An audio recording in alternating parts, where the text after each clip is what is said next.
नमस्कार, सभी को राम राम। प्यारे विद्यार्थियों, हम देख रहे थे राजस्थान की कला और संस्कृति। राजस्थान की कला और संस्कृति में हमने राजस्थान के लोक देवता कंप्लीट कर लिया है। अब हम दूसरा टॉपिक लेते हैं अपना, राजस्थान की लोक देवियाँ। राजस्थान की लोक देवताओं के साथ साथ हम पढ़ेंगे आज राजस्थान की लोक देवियाँ।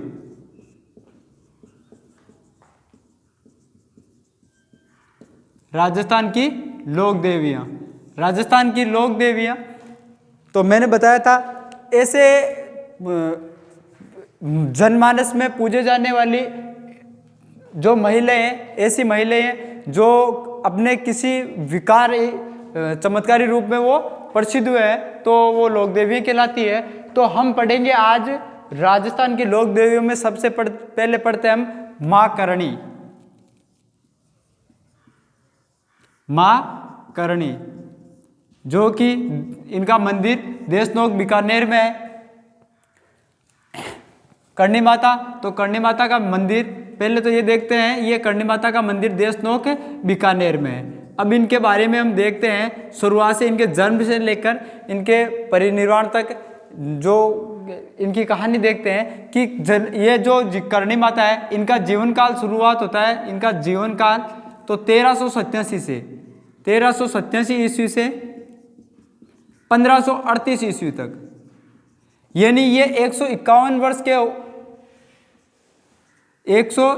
वर्ष तक जीवित। तो करणी माता का जीवन काल 1387 से 1538 ईस्वी तक, यानी 151 साल तक ये जिए थे। इनका जन्म होता है, इनका जन्म 1387 ईस्वी में सुआब गांव जोधपुर में होता है। इनका जन्म सुआब गांव जोधपुर में 1387 में इनका जन्म सुआब गांव जोधपुर में होता है। इनके पिताजी, तो पिता का नाम तो मेहाजी कीनिया, इनके पिता का नाम मेहाजी कीनिया चारण जाति से, चारण शाखा के थे ये मेहाजी कीनिया, तो इनकी जाति कीनिया और गोत्र चारण। इनकी माता, तो इनकी माता देवलबाई, इनकी माता का नाम देवलबाई, पिता मेहाजी कीनिया। इनका जन्म होता है 1387 में सुआब गांव जोधपुर में होता है। जीवन काल 1387 से 1538 ईस्वी तक, यानी ये टोटल 151 वर्ष तक जीवित रहे थे। वर्तमान में करणी माता का मंदिर देशनोक बीकानेर में है।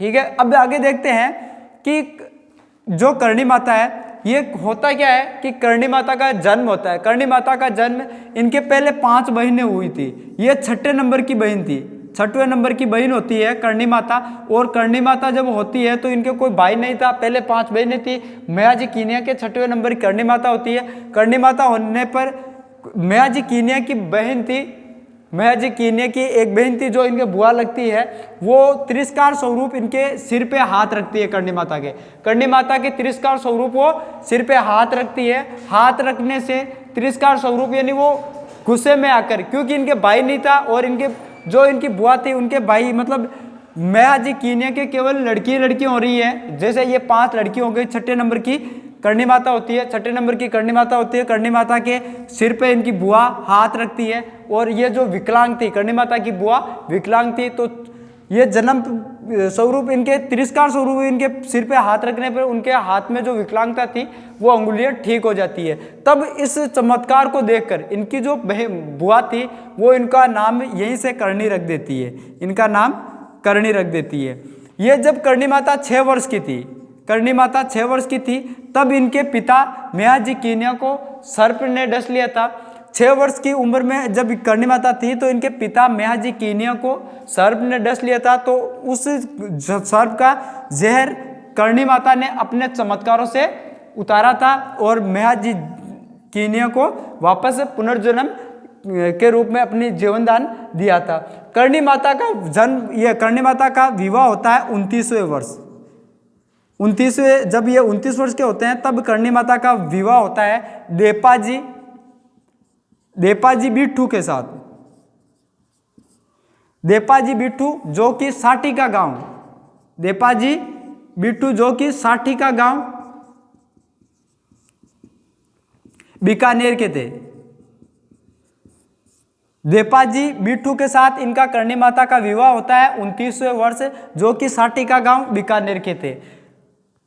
अब करणी माता को विवाह से विरक्त हो जाता है, तो करणी माता अपना जो विवाह होता है देपाजी बिट्ठू के साथ, इस विवाह को छोड़ देती है। ये क्या करती है, इनका जो मन है वो भक्ति की ओर अग्रसर होता है, तो ये क्या करती है, वैवाहिक जीवन को त्याग देती है और अपनी छोटी बहन होती है इनकी, करणी माता की छोटी बहन का नाम है गुलाब कंवर, या गुलाब इनकी छोटी बहन है गुलाब कंवर, उसका विवाह ये क्या करती है, देपाजी बिट्ठू के साथ कर देती है। गुलाब कंवर का विवाह करवा देती है देपाजी बिट्ठू के साथ, और खुद करणी माता नेहेड़ी गांव, नेहेड़ी नामक स्थान पर जाकर रहने लग जाती है। देशनोक बीकानेर के पास पड़ता है नेहेड़ी, देशनोक बीकानेर के पास में नेहेड़ी नामक स्थान है, वहां जाकर ये रहने लग जाती है करणी माता, और यह दही मंथन करती है, क्योंकि ये यहाँ ज़्यादा अपना अधिकतर जो समय है वो नेहेड़ी में बिताया था, यहाँ रहकर इन्होंने दही मंथन किया था। अब क्या होता है, गुलाब कंवर और देपाजी बिट्ठू का जब विवाह होता है, इनका दोनों का, जो करणी माता की छोटी बहन है गुलाब कंवर, तो इन दोनों का विवाह होता है, गुलाब कंवर का और देपाजी बिट्ठू का। तो इनके विवाह के पश्चात इनके एक पुत्र होता है, पुत्र का नाम था इनके लक्ष्मण, इनके पुत्र का नाम लक्ष्मण, कहीं कहीं हमें लाखन पढ़ने को मिलेगा। इनके लक्ष्मण, इनके पुत्र का नाम था लक्ष्मण या लाखन। ये क्या करती है, करणी माता इसको गोद ले लेती है, जो करणी माता है वो लक्ष्मण या लाखन को फिर गोद ले लेती है, अपने पास रखने लगती है। होता क्या है कि लक्ष्मण एक बार करणी माँ के साथ कोलायत झील बीकानेर गए हुए थे। कोलायत जो झील पड़ती है बीकानेर में, कोलायत झील बीकानेर में, यहाँ ये घूमने जो भी ये इनके साथ गए हुए थे करणी माता के, क्योंकि इन्होंने गोद दे रखा था लक्ष्मण को करणी माता ने, तो ये इनके साथ गए हुए थे। तो श्रावण पूर्णिमा, उस दिन श्रावण पूर्णिमा मेला लगता है, श्रावण पूर्णिमा को कोलायत झील में कपिल मुनि का, ये मेले में गए हुए थे। कपिल मुनि का मेला लगता है श्रावण पूर्णिमा को कोलायत झील के किनारे। तो मेले में कौन गया हुआ था, करणी माता के साथ लक्ष्मण गया हुआ था। होता क्या है कि जो लक्ष्मण है वो इस कोलायत झील में डूबकर इसकी मृत्यु हो जाती है। खेलते खेलते ये कोलायत झील के किनारे चले गए थे, उसमें डूबने से लक्ष्मण की मृत्यु हो जाती है। करणी माता अपने चमत्कारों से वापस ये जो लक्ष्मण था इसको पुनर्जीवित कर देती है, क्योंकि करणी माता शुरुआत से चमत्कारी थी, तो उन्होंने अपनी भक्ति से इसको जीवित कर लिया। इससे यमराज गुस्सा हो गए लक्ष्मण से, लक्ष्मण को पुनर्जीवित करने के कारण जो यमराज है करणी माता से गुस्सा हो गए, और यमराज ने करणी माता को कहा कि ये हमारे जो शक्ति है उसके विरुद्ध है। लेकिन करणी माता ने ऐसा वापस इनको मरने से मना कर दिया कि इनको मैं पुनर्जीवित ही रखूंगी।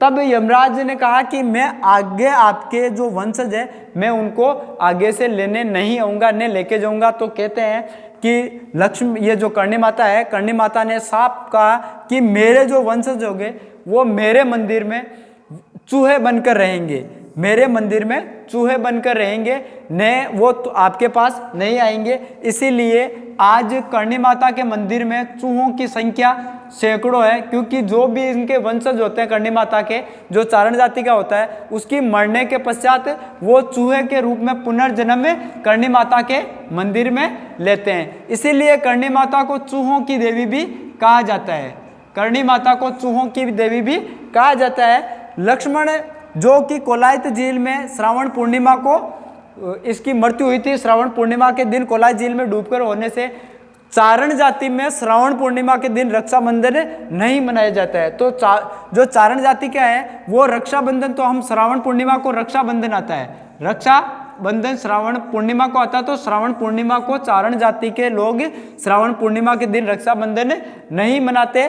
रही बात चारण जाति के लोग कोलायत झील में स्नान नहीं करते हैं, तो चारण जाति के लोग लक्ष्मण की कोलायत झील में बीकानेर में डूबकर मृत्यु होने के कारण चारण जाति के लोग न तो उसमें स्नान करते हैं, न ही श्रावण पूर्णिमा के दिन वो रक्षाबंधन का त्योहार मनाते हैं। करणी माता को बीकानेर के राठौड़ों की कुलदेवी कहा जाता है, बीकानेर के राठौड़ों की कुलदेवी। अब बीकानेर के राठौड़ों की कुलदेवी कहा जाता है करणी माता को, क्यों कहा जाता है? क्योंकि राव बिक्का जो कि 1468 में राव बिक्का ने 1465 ईस्वी में जाट नेता नरा के साथ मिलकर जांगल प्रदेश जीता था। जांगल प्रदेश 1465 में राव बिक्का ने, जो कि राव जोधा का पुत्र था, राव जोधा का पुत्र था, मारवाड़ के शासक थे राव जोधा, उनके पुत्र थे राव बिक्का।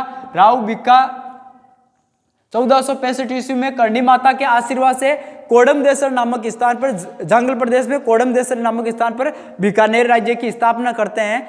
इसीलिए ये करणी माता के आशीर्वाद के कारण ही बीकानेर के जो राठौड़ होते हैं वो अपने ये जो करणी माता है उनको अपनी कुलदेवी मानते हैं। तो राव बिक्का है वो मारवाड़ के शासक राव जोधा के बड़े पुत्र थे।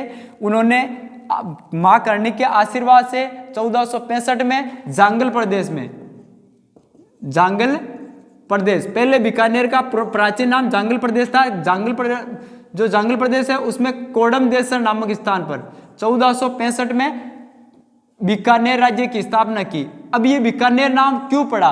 क्योंकि राव बिक्का और जाट नेता नरा नामक व्यक्तियों ने मिलकर इस जांगल प्रदेश को जीता था और बीकानेर राज्य की स्थापना की थी। तो इसीलिए बिक्का और नरा नाम के व्यक्तियों के नाम पर इसका नाम क्या पड़ा है? बीकानेर, जो कि 1465 ईस्वी में इसकी स्थापना की थी।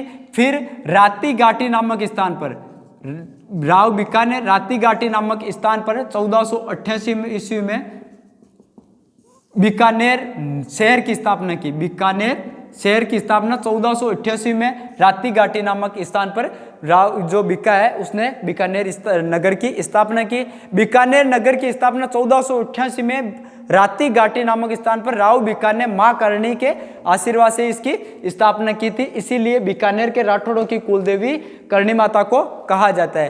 तो चूहों वाली देवी तो करणी माता को कहा जाता है। करणी माता ने 12 मई 1459 को जोधपुर में मेहरानगढ़ दुर्ग की नींव रखी। मेहरानगढ़ दुर्ग की नींव रखी। यह करणी माता के हाथों से रखी गई, जो कि चिड़िया टूक पहाड़ी पर स्थित है। चिड़िया टूक पहाड़ी पर स्थित है। होता क्या है कि जो ये चिड़िया टूक पहाड़ी है, यहाँ एक कोई संत महात्मा थे जो यहाँ तपस्या कर रहे थे। ये जो पहाड़ी है इस पर तपस्या कर रहे थे। चिड़ियानाथ नामक व्यक्ति थे वो, तो उन्होंने क्या किया, वो ये तपस्या कर रहे थे। तो जो राव जोधा है, राव जोधा ने दुर्ग बनाने की सोची। तो चारों तरफ देखा तो चारों तरफ मरुस्थल था। लेकिन ये जो चिड़िया टूक नामक पहाड़ी है, यहाँ एक छोटा सा तालाब था जिसमें पानी मिल सके। अब जो दुर्ग बनाने के लिए पत्थरों की आवश्यकता होगी, पानी की भी आवश्यकता होगी। तो जो अपने राव जोधा है, इसको पानी और जो पत्थर थे वो कहाँ से मिले? तो इनको ढूंढते जो ये पहाड़ी है, इस पहाड़ी इलाके में इनको पत्थर और पानी मिल गया।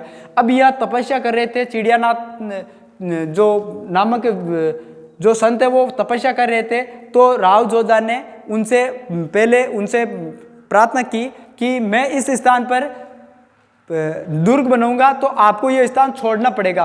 हो सकता है मैं आपके लिए दूसरी जगह सुविधा कर दूं, लेकिन वो जो संत है वो नहीं माने। उन्होंने नहीं मानने पर राव जोधा ने उनको यह जबरदस्ती ये जो दुर्ग खड़ा करने की सोची, नींव लगाने की सोची। तो होता क्या है कि ये जो चिड़ियानाथ नामक जो जो संत थे उन्होंने इसको श्राप दे दिया राव जोधा को कि अगर आपने यहाँ दुर्ग शुरू किया उससे पहले ये पानी सूख जाएगा। और होता क्या, दूसरे दिन पानी सूख जाता है उस तालाब में। तो अब राव जोधा के पास में कोई ऑप्शन नहीं बचता है, तो राव जोधा क्या करते हैं, किसी संत महात्मा को पूछते हैं। तो संत महात्मा को पूछने पर इनको उपचार बताते हैं कि ये किसी कन्या के अगर हाथों से इसकी नींव रखवाते हैं तो यह जो ये तालाब है इसमें जो पानी बचा वो अब सूखेगा नहीं। तो ये जो राव जोधा है, राव जोधा माँ करणी को बुलाकर इसके चमत्कारों से इसके हाथों से नींव रखवाते हैं 12 मई 1459 को, जिसमें राजाराम कड़ेला व मेहर सिंह को जिंदा चुनवाया गया था।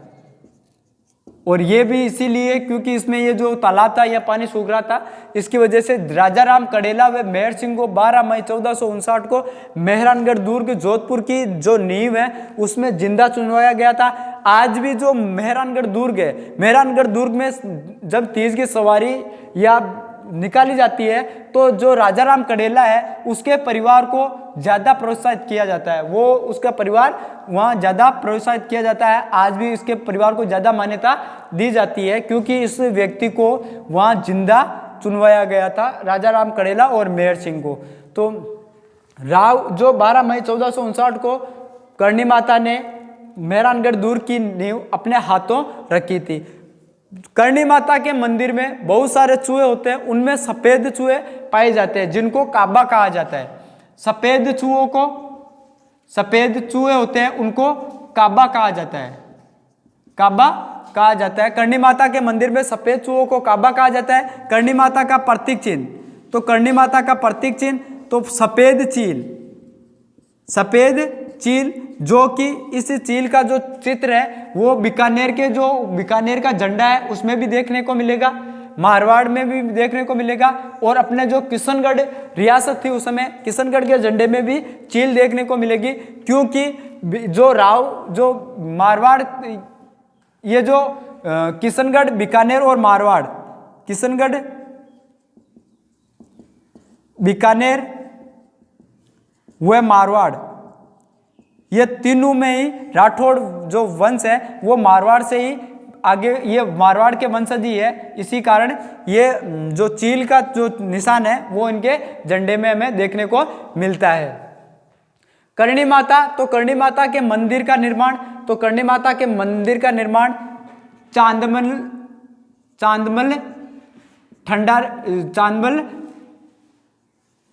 ठड्डा ने शुरू करवाया था। करणी माता के मंदिर का निर्माण चांदमल ठड्डा ने, सेठ चांदमल ठड्डा था उसने शुरू करवाया था। इसका पूर्ण निर्माण जो सूरत सिंह है उसने करवाया था। करणी माता के मंदिर का पुनर्निर्माण जो वर्तमान में है, जिसको मठ कहा जाता है, जो कि एक दरगाह के रूप में है इसीलिए उसको मठ कहा जाता है, उसका निर्माण महाराजा गंगा सिंह जो बीकानेर के महाराजा थे उन्होंने पूर्ण करवाया था। जो वर्तमान में जो रूप दिया हुआ है वो महाराजा गंगा सिंह का दिया हुआ है। इस मंदिर का, करणी माता के मंदिर का निर्माण किसने शुरू करवाया था, तो सेठ चांदमल ठड्डा ने शुरू करवाया था। करणी माता के मंदिर का पूर्ण निर्माण किसने करवाया, तो महाराजा सूरत सिंह जो बीकानेर से थे उन्होंने पूर्ण करवाया था। महाराजा सूरत सिंह जो कि 805 ईस्वी में जो ये भटनेर दुर्ग है, भटनेर दुर्ग पर चांदमल सुराणा के नेतृत्व में आक्रमण करते हैं और मंगलवार के दिन भटनेर दुर्ग को जीतकर उसका नाम हनुमानगढ़ रख देते हैं। उन्हीं सूरत सिंह है उन्होंने इस करणी माता के मंदिर का पूर्ण निर्माण करवाया था। इस करणी माता के मंदिर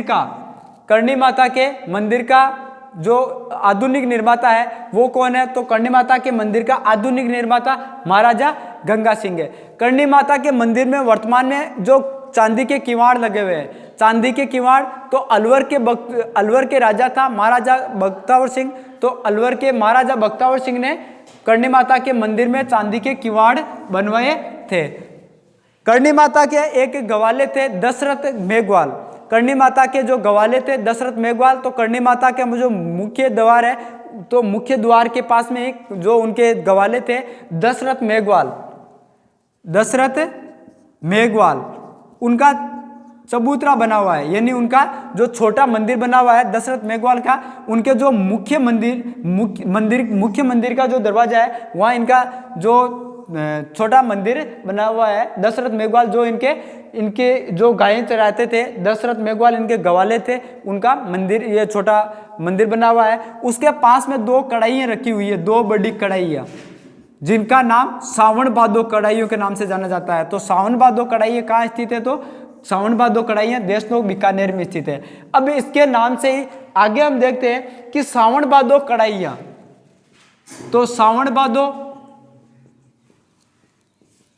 कढ़ाइयाँ, तो सावन भादो कढ़ाइयाँ कहाँ है? तो देशनोक में, देशनोक बीकानेर में। सावन भादो नाम की और क्या क्या चीजें है? तो सावन भादो नामक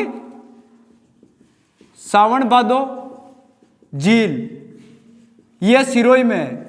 सावन भादो झील नामक, तो सावन भादो झील सिरोही में है। सावन भादो झरना जो कि जोधपुर में है, सावन भादो जो झरना है जोधपुर में है। सावन भादो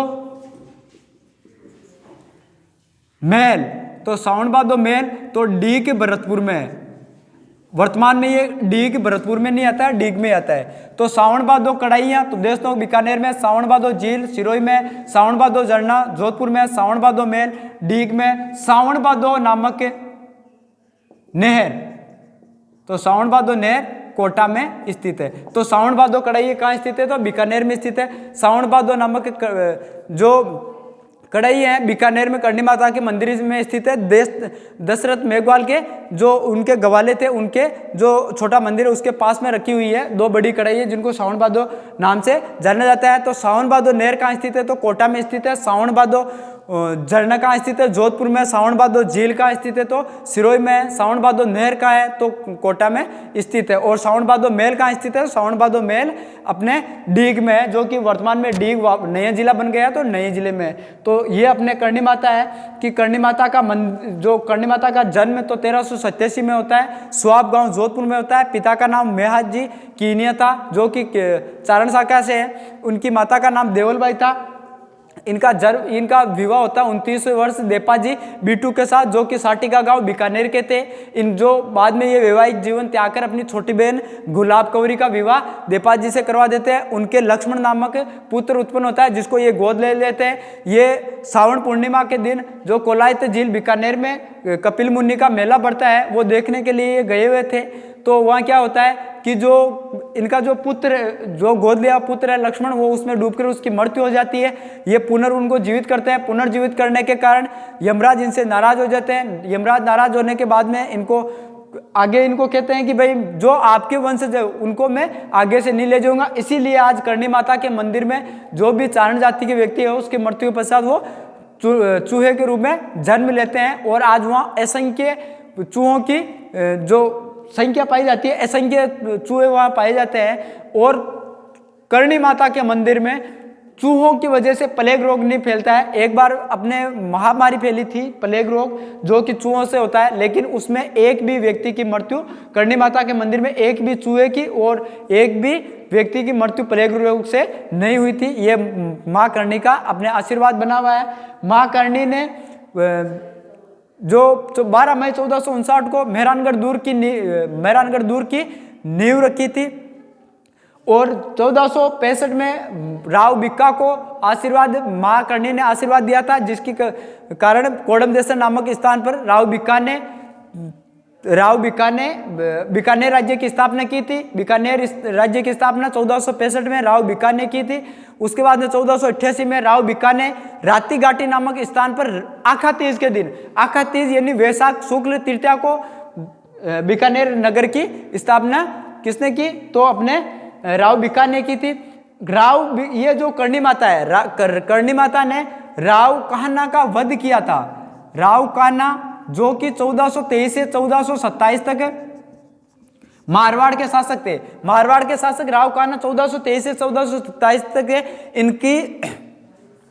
इनकी जो हत्या किसने की? तो ये गोधन, मतलब ये गायों को मारते थे तो इसके कारण गुस्से में आकर राव जो कान्हा की मृत्यु जो हत्या है करणी माता ने की थी। राव कान्हा के बाद में जो आगे शासक बनता है वो राव रणमल बनते हैं। तो राव रणमल वही राव रणमल जिन्होंने अपनी बहन हंसाबाई का विवाह राणा लाखा के साथ करवाया था। तो ये अपने होती है करणी माता। तो करणी माता को मोटी रूप से हमने देख लिए थे। अब हम अगली कक्षा में इनको ढंग से लिख लेंगे। अब ये कक्षा आपको कैसे लगी, अपने चैनल को सब्सक्राइब करना, शेयर जरूर करना, और हम इसको जो लिखा है इसको अगली कक्षा में जरूर लिखेंगे। Okay, thank you.